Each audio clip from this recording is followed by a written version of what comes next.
अस्सलाम वालेकुम। तो मैं हूँ तेरी नाज। आज आप लोग के लिए लेकर आई हूँ हासिल की न्यू एपिसोड। तो माजरत चाहूँगी इतने दिन एपिसोड ना डालने के लिए।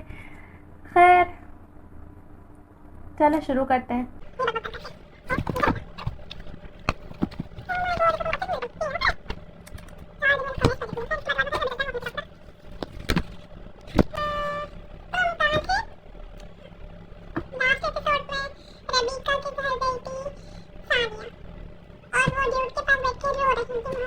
तुम जानती हो जो कुछ तुम करना चाहती हो इसका क्या नतीजा निकल सकता है। ड्यूट के पास से आने के बाद रबीका ने उसे रोक लिया था। लाउंज में रबीका के वालिदैन के अलावा और कोई नहीं था। मैं जानती हूँ, इसने सर झुकाते हुए कहा था। लाउंज में कुछ देर खामोशी छाई रही थी। फिर ड्यूट के डैडी ने कहा था, तुम्हें यार ड्यूट को समझाने का कोई फ़ायदा नहीं है। मैं इसलिए तुम दोनों की मदद करने पर मजबूर हूँ क्योंकि मैं ड्यूट का बाप हूँ। इसने अपने आप को जिस मुसीबत में फंसा लिया है, मैं उसे वहाँ इस हालत में अकेला नहीं छोड़ सकता। मैं चंद हफ्तों तक तुम्हारे कागजात बनवा लूँगा, फिर तुम्हें अमेरिका भिजवा दूँगा। वहाँ तुम इस वक्त तक मेरी बहन के पास रहोगी जब तक ड्यूड अपनी इंजीनियरिंग मुकम्मल नहीं कर लेता।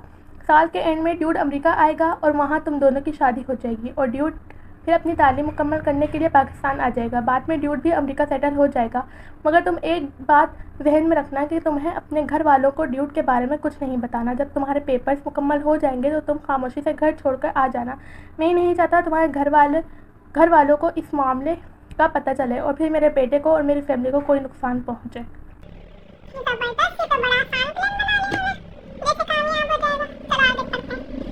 इन्होंने सानिया को संजीदगी से सब कुछ बता दिया था। इस दिन ड्यूड के घर से निकलते हुए वो बेतहाशा खुश थी। चंद घंटों पहले तक नामुमकिन नज़र आने वाली चीज़ नामुमकिन नहीं रही थी, अब मुमकिन नज़र आने लगी थी। ज़बरदस्त। अब मैं और ड्यूड सारी ज़िंदगी इकट्ठे गुजारेंगे। हाय अल्लाह, कितना अच्छा ख्वाब है इसका। इसका दिल जैसे बिल्ली उछल रहा था। हाँ, मैं अपने घर वालों को कुछ नहीं बताऊंगी वरना वो ड्यूड और इसकी फैमिली को नुकसान पहुंचा सकते हैं। मैं वही करूंगी जो ड्यूड के डैडी चाहते हैं। उसे ये सब तय करते हुए एक बार भी अपनी फैमिली का ख्याल नहीं आया था। एक बार भी उसे अपने फैसले की संगीनी और हौलनाकी का एहसास नहीं हुआ था। वो टीन एज में थी और इसके लिए इतना ही काफ़ी था कि जिस शख्स से वो मोहब्बत करती है वो एकदम इसकी दस्तरस में आ गया है। अल्लाह खैर करे। अगले चंद हफ्तों में वो ड्यूड के डैडी के साथ 2-3 बार अपने पेपर्स के सिलसिले में अमेरिकन एम्बेसी जाती रही थी। हर काम बहुत तेज़ रफ्तारी से हो रहा था। अमेरिकन एम्बेसी के एक सीनियर ऑफिसर ने अपनी ज़िंदगी में इतने अहम फैसले पर इस तरह जुर्रत और बहादुरी दिखाने पर इसकी तारीफ़ की थी।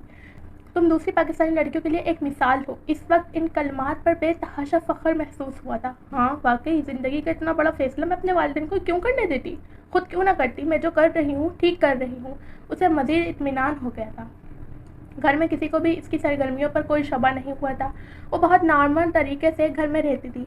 अपनी अम्मी और भाभी के साथ अपनी शादी के लिए चीज़ों की ख़रीदारी के लिए भी बाजार जाती रहती। मगर दूसरी तरफ इसने अपनी बहुत सी चीज़ें आहिस्ता आहिस्ता रबीका के घर मुंतकिल कर दी थी। अपने पास मौजूद सारा जेवर और बैंक अकाउंट्स में सारा रुपया वो ड्यूड के वालिदैन के हवाले कर चुकी थी। चंद दिन तक उसे अमेरिका का वीज़ा मिलने वाला था और फिर वो हमेशा के लिए अपना घर छोड़ने पर तैयार थी। तो बस इस दिन वो कॉलेज से ड्यूड के साथ चली गई थी। इसके साथ लंच करने के बाद जब वो 4 बजे के करीब घर आई तो घर में इसके लिए एक हंगामा तैयार था। इसके सबसे छोटे भाई ने उसे ड्यूड के साथ रेस्टोरेंट में लंच करते देख लिया था और इसने घर आकर ये बात सबको बता दी। सानिया सुबह अपनी अम्मी से कह कर गई थी कि वो कॉलेज से रबीका के घर जाएगी। मगर जब इसके भाई ने घर आकर इसकी अम्मी को बताया, इन्होंने रबीका के घर फ़ोन किया। रबीका ने इन्हें बता दिया कि वो इनके हाँ नहीं है। सानिया को इसका अंदाज़ा नहीं था। अपनी अम्मी के पूछने पर इसने यही कहा कि वो रबीका के घर से आ रही है। इसके भाई को भड़काने के लिए इसका यही जुमला काफ़ी था। इसने सानिया पर थप्पड़ों की बारिश कर दी। इसकी अम्मी ने उसे बचाने की कोशिश की थी, ना ही भाभी ने।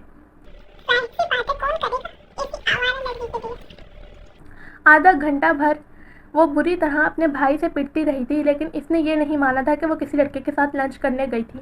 रात को इसके अब्बू और बड़े भाई घर आए थे और नए सिरे से अदालत लग गई थी। इसके सब्र की हद ख़त्म हो गई थी। हाँ, गई थी किसी लड़के के साथ लंच करने। फिर क्या तुम नहीं जाते नई नई लड़कियों के साथ लंच करने। वो पहली बार अपने छोटे भाई पर चिल्लाई थी।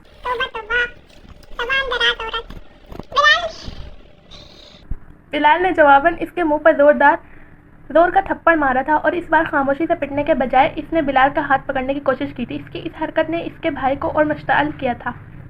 इसने इसके चेहरे पर एक और थप्पड़ मारा था। सानिया ने थप्पड़ खाने के बाद कॉर्नर्स پر رکھا ہوا ایک گلدان اٹھایا اور اشتعال میں پوری قوت سے بلال کو دے مارا تھا۔ اس نے گلدان بلال کے ماتھے پر لگتے اور پھر خون کی ایک لکیر نکلتے دیکھی تھی۔ باقی سب خاموش تماشائی بنے بیٹھے تھے، یکدم جیسے ان میں حرکت پیدا ہو گئی تھی۔ اس کے ابو اس بار اس کی طرف آئے تھے اور ان کے ہاتھ میں جو چیز آئی تھی انہوں نے ثانیہ کو اس سے مارا تھا۔ وہ جواباً چلاتی رہی تھی، ہاں مجھے اسی لڑکے سے شادی کرنی ہے جسے میں چاہتی ہوں، میں مر جاؤں گی لیکن کبھی وہاں شادی نہیں کروں گی جہاں آپ چاہتے ہیں۔ کس سے کرو گی شادی؟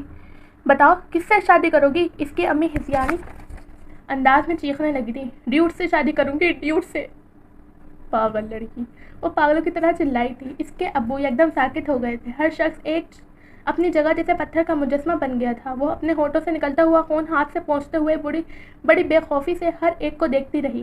ربیکہ کے بھائی سے؟ اس کی امی کی آواز کسی گہری کھائی سے آتی ہوئی سنائی دی۔ ہاں، ربیکہ کے بھائی سے۔ وہ آج جتنی نڈر تھی پہلے کبھی نہیں تھی۔ بلال کی آنکھوں میں خون اتر آیا تھا، اور میں نے تم دونوں کو زندہ رہنے دیا تو پھر کہنا، اسے تو میں دیکھ لوں گا، لیکن تم آج کے بعد اس گھر سے قدم باہر نکالنا اور پھر دیکھنا میں تمہارا کیا حشر کروں گا۔ ثانیہ، تمہارا دماغ کیوں خراب ہو گیا ہے؟ تمہیں پتہ ہے تم کیا کر رہی ہو؟ تم مسلمان اور وہ کرسچن ہے، ہمارے مذہب میں شادی جائز نہیں ہو سکتی۔ تم دوزخ سے۔ آمنہ بھابھی نے اسے سمجھانے کی کوشش کی تھی، میں اب دوزخ میں ہوں، یہ گھر دوزخ ہے میرے لیے، اور آپ جو کہہ رہی ہیں غلط کہہ رہی ہیں۔ محبت میں کوئی مسلمان اور کرسچن نہیں ہوتا، اور میں محبت کرتی ہوں اس سے۔ وہ بلا جھجک بولتی گئی تھی۔ بلال چیل کی طرح اس پر جھپٹا تھا اور اس نے اس کا گلا دبانا شروع کر دیا تھا۔ ثانیہ سانس نہیں لے پا رہی تھی، وہ کوشش کے باوجود اس کے ہاتھوں سے اپنی گردن نہیں چھڑا پا رہی تھی۔ تب ہی اس کے بڑے بھائی نے زبردستی بلال کو پیچھے دھکیلا تھا۔ اس کا دوسرا بھائی بلال کو کمرے سے لے گیا تھا، جو اب اسے گالیاں بک رہا تھا، امی آئندہ یہ گھر سے باہر نہیں جائے گی، کالج بھی نہیں۔ اس کے بڑے بھائی نے فیصلہ سنا دیا تھا۔ اگلے کئی دن وہ گھر میں قید رہی تھی۔ وہ کوشش کے باوجود ڈیوٹ سے رابطہ نہیں کر سکی۔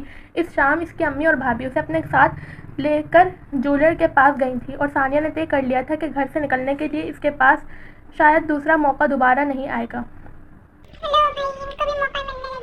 جولر کی دکان میں داخل ہوتے ہوئے اس کی امی اور بھابھی اس کے آگے تھیں اور جولر کی دکان میں داخل ہو گئی تھی، لیکن ثانیہ اندر نہیں گئی تھی۔ وہ دائیں جانب بھاگنا شروع ہو گئی تھی۔ اپنے پیچھے اس نے بھابھی کی آواز سنی تھی، اور اس کے بعد پاگلوں کی طرح بے تحاشا دوڑتے ہوئے اس نے ایک ٹیکسی روک لی تھی۔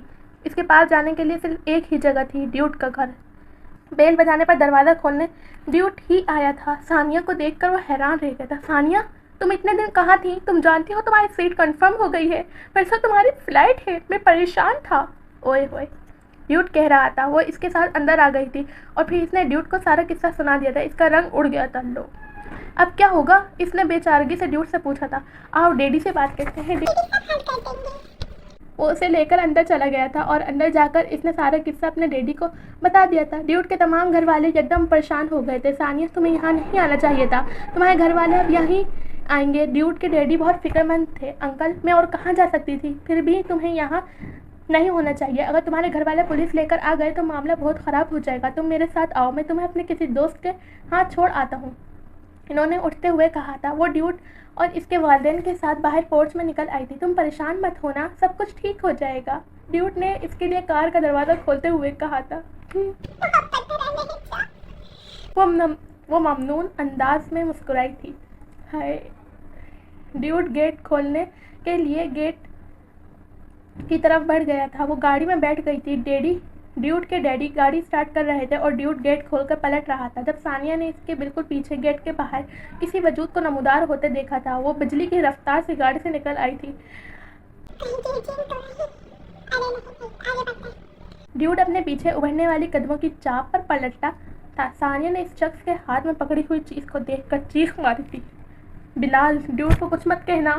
اس نے بلال کو اپنی طرف دیکھتے اور ہاتھ سیدھا کرتے ہوئے دیکھا تھا۔ اگلے لمحے فائر کی ایک آواز کے ساتھ اس نے ڈیوٹ کو گرتے دیکھا تھا۔ ڈیوٹ کی ممی چیخ کر ڈیوٹ کی طرف بھاگی تھی۔ ڈیوٹ، اے میرا بچہ! اس نے زمین پر گرے ہوئے ڈیوٹ پر بلال کا ایک اور فائر کرتے دیکھا تھا۔ ڈیوٹ کے جسم کو ایک اور جھٹکا لگا تھا۔ اس کا وجود خوف سے سرد ہو گیا تھا۔ اس نے بلال کو ریوالور اپنی طرف سیدھا کرتے دیکھا تھا۔ وہ بے حس و حرکت थी, किसी ने उसे धक्का दिया था। फिर इसने फायर की एक और आवाज़ सुनी थी, फिर कुछ और चीखें सुनाई दी थी। इसने रबीका और अनीता को चीखते हुए ड्यूड की तरफ लपकते देखा था। इसने फर्श से उठने की कोशिश की थी। फायर की एक और आवाज़ सुनाई दी थी। वो खड़ी हो गई थी। इसने बिलाल को कुछ लोगों की गिरफ्त में देखा था। ड्यूड के डैडी मुलाजिमों से कुछ कह रहे थे। वो कुछ समझ नहीं पा रही थी। बिलाल को खींचते हुए कहीं ले जाया गया था। अंकल एक मुलाजिम के साथ मिलकर ड्यूड को उठा रहे थे। ड्यूड की मम्मी रबीका और अनीता बुलंद आवाज़ में चीखें मार रही थीं। उसे ज़मीन पर खून का एक तालाब नज़र आया था। ड्यूड को गाड़ी में डाल दिया गया था। इसने ड्यूड का चेहरा देखा था। इसकी आंखें बंद थीं। इसका जिस्म साकित था। इसकी सफ़ेद शर्ट खून से तर थी। गाड़ी के एक सन्नाटे के साथ पोर्च से निकल गई थी। इसने ड्यूड के खून से गाड़ी के टायरों को लथड़ते और फर्श पर निशान बनाकर जाते देखा था। ड्यूड की पूरी फैमिली इसके साथ चली गई थी। वो वहाँ अकेली थी, तन्हा। इसकी कुछ समझ में नहीं आ रहा था कि चंद मिनट पहले क्या हुआ था। ड्यूड का खून गेट के ऊपर लगी हुई फ्लड लाइट्स की रोशनी में चमक रहा था। वो इस जगह पर आ गई थी और फिर जैसे सब कुछ इसकी समझ में आना शुरू हो गया था। बिलाल ने वो गम और गुस्से की एक लहर इसके अंदर उठी थी। तुम अगली बार इससे मिलना, मैं तुम दोनों को कब्र में उतार दूंगा। वो उसे बिलाल की धमकी याद आई थी, मगर वो धमकी नहीं थी। जिस वक्त वो ये बात जानती थी तब तक बहुत देर हो चुकी थी। इसने अपने आप को हिस्ट्रियाई अंदाज में चिल्लाते पाया था। फिर उसे अपनी आंखों के सामने अंधेरा उछाता महसूस हुआ था।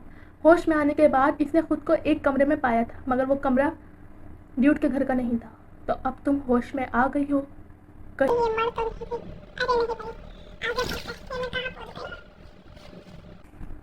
इसके बेड के करीब एक सियाफाम औरत ने इससे कहा था। सानिया ने उसे देखने लगी थी। तुम कैसा महसूस कर रही हो? इस औरत ने मुस्कुराते हुए इसका हाथ थपथपाते हुए पूछा था। सानिया के जहन में एक झमाका हुआ था। ड्यूड कैसा है? वो बेख्तियार उठकर बेड पर बैठ गई थी। वो औरत खामोश रही थी। ड्यूड कैसा है? सानिया ने जैसे अपने हवास में नहीं थी, इसने चिल्ला कर पूछा था। He is dead.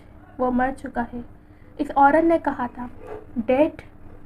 सानिया की आवाज़ जैसे किसी खाई से आई थी। इस औरत ने अब नरमी से इसके कंधे पर थपथपाना शुरू कर दिया था। मैं जानती हूँ ये खबर तुम्हारे लिए शॉकिंग है, मगर यही सच है। ड्यूड की फैमिली अभी इसकी आखिरी रस्म की तैयारी कर रही है। इससे फारिग होने के बाद वो लोग यहाँ आएंगे और फिर तुमसे कुछ ज़रूरी बातें होंगी। वो औरत उसे इंग्लिश में बताती जा रही थी। मैं कहाँ हूँ? अमेरिकन एम्बेसी में हो। तुमने अमेरिका में सियासी पनाह के लिए अप्लाई किया था। इन हालात में ड्यूड की फैमिली के कहने पर हमने तुम्हें अपनी तहवील में लिया है, क्योंकि तुम्हारी ज़िंदगी को खतरा था। वो गुमसुम इसका चेहरे को देखती रही थी। ज़िंदगी का हर रास्ता एकदम तारीख हो गया था। इसने खुद को बंद गली के आखिरी सिरे पर खड़ा पाया था। ज़िंदगी में कभी उसे अपने ख़ानदान से इतनी नफ़रत महसूस नहीं हुई थी जितनी इस दिन हुई थी। उसे याद नहीं वो इस दिन कितना चीखी थी, या इसने बिलाल को कितनी बद्दुआएं दी थी, या ड्यूड को कितनी बार पुकारा था। उसे सिर्फ ये याद था कि इसके चिल्लाने पर कमरे में कुछ और लोग आए थे और इनमें से एक ने ज़बरदस्ती से एक इंजेक्शन लगा दिया था। गुनोदगी की हालत में जो आखिरी चेहरा इसके सामने था वो ड्यूड का चेहरा था। अगले बहुत से दिन इसी तरह गुजर गए थे। वो इसी कमरे में बंद रही थी। उसे नहीं पता बाहर की दुनिया में क्या हो रहा था। इसके वालिदैन उसे कहाँ और कैसे तलाश कर रहे थे। बिलाल के साथ क्या हो रहा था। ड्यूड की फैमिली पर क्या गुजर रही थी, और अब खुद इसके साथ आगे क्या होगा। वो जैसे चंद हफ्तों के लिए अपनी शिनाख्त भूल गई थी। उसे इस कमरे से बाहर निकलने की ख्वाहिश ही नहीं होती थी। फिर एक दिन इसने अपने बारे में सोचना शुरू किया था, और इसी दिन इस औरत के आने पर इससे ड्यूड की फैमिली के बारे में पूछा था। वो अमेरिका जा चुके हैं। यहाँ इनकी जान को खतरा था, क्योंकि तुम्हारी फैमिली के लोग तुम्हें ढूंढ रहे हैं, और इनका ख्याल था कि तुम्हें ड्यूड की फैमिली ने कहीं छुपाया है, इसलिए इनका यहाँ रहना खतरे से खाली नहीं था। इस औरत ने तफसील से उसे बताया था। उसे एक धचका लगा था। वो लोग मुझसे मिले बगैर बाहर चले गए, मुझे छोड़कर चले गए। मुझे तो इन सबके साथ रहना था, मुझे तो इनके साथ बाहर जाना था। तुम्हारा इनके साथ जाना या साथ रहना मुमकिन नहीं है। क्यों मुमकिन नहीं है? अभी कोई ये नहीं जानता कि तुम हमारी एम्बेसी में हो, और हम ये चाहते भी नहीं कि ये बात किसी के इल्म में आए। तुम्हारा नाम एग्ज़िट कंट्रोल लिस्ट पर है, इसलिए तुम्हें अभी बाहर नहीं भिजवाया जा सकता। चंद माह तक जब ये मामला ठंडा हो जाएगा तो तुम्हें बाहर भिजवा दिया जाएगा। इसके बाद तुम अपनी ज़िंदगी के फैसले करने के लिए आज़ाद होगी। इस औरत ने इससे कहा था। बिलाल के साथ क्या हुआ? इसने चंद लम्हों की खामोशी के बाद पूछा था। केस कोर्ट में जा चुका है। वो पुलिस की हिरासत में है। वो एक बार फिर चुप हो गई थी। میں یہاں سے باہر نکلنا چاہتی ہوں. باہر نکلنا تمہارے لیے مناسب نہیں. تمہاری یہاں موجودگی ایک راز ہے. یہاں سے باہر نکلو گی تو ایمبیسی کے پاکستانی ملازمین اور وہاں آنے والے لوگ تمہاری موجودگی کے بارے میں باخبر ہو سکتے ہیں. تب تمہیں چھپانا بہت مشکل ہو جائے گا. تم چند دن یہاں صبر سے گزار لو, پھر ہم تمہیں کہیں اور شفٹ کر دیں گے. وہاں تم زیادہ آسانی سے رہ سکو گی. میں ڈیوڈ کی قبر پر جانا چاہتی ہوں. فی الحال یہ ممکن نہیں. امید ہے آپ لوگوں کو یہ ایپیسوڈ پسند ہے. پسند ہے تو لائک کریں, کامنٹ کریں اور شیئر کرنا نہ بھولیے گا. ڈیوڈ تو خیر سے مر گیا, اب آگے کیا ہوگا سننے کے لیے میرے ساتھ جڑے رہیے. چلتے ہیں, ملتے ہیں نیکسٹ ایپیسوڈ میں. اللہ حافظ.